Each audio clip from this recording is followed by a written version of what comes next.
Скъпи ученици и родители!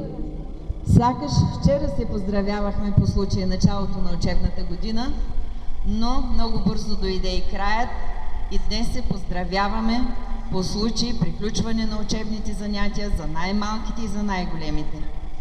Днес празнуваме и 24 май, празник на българската просвета и култура и на славянската писменост. Този празник има особено значение за всички нас, които сме свързани с образованието, и за всички учещи, а те са почти във всяко семейство.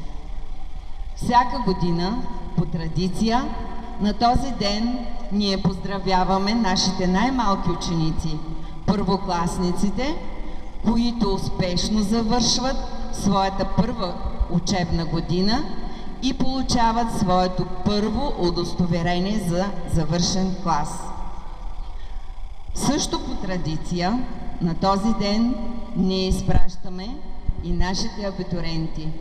Скъпи абитуриенти, всяка година се отнасям към вас с особено вълнение, тъй като по-голямата част от вас, а може би и всички, преди 12 години пристъпихте прага на нашето училище.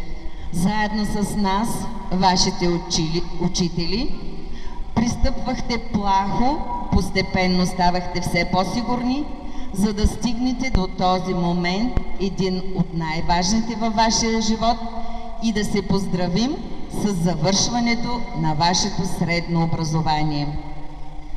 През годините всички ние се опитвахме да създадем навици, да бъдете полезни за себе си и да крачите смело из лабиринтите на живота.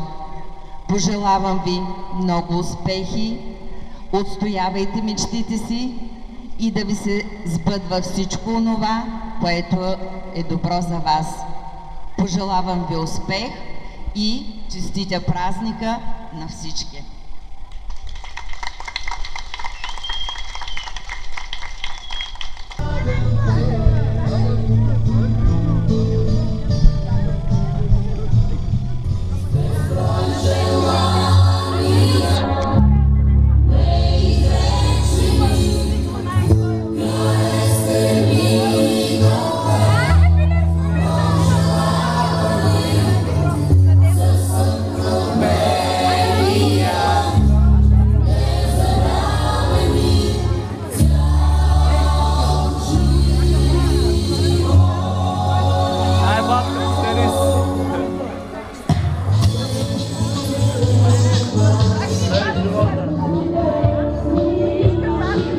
Специална отписка за мен.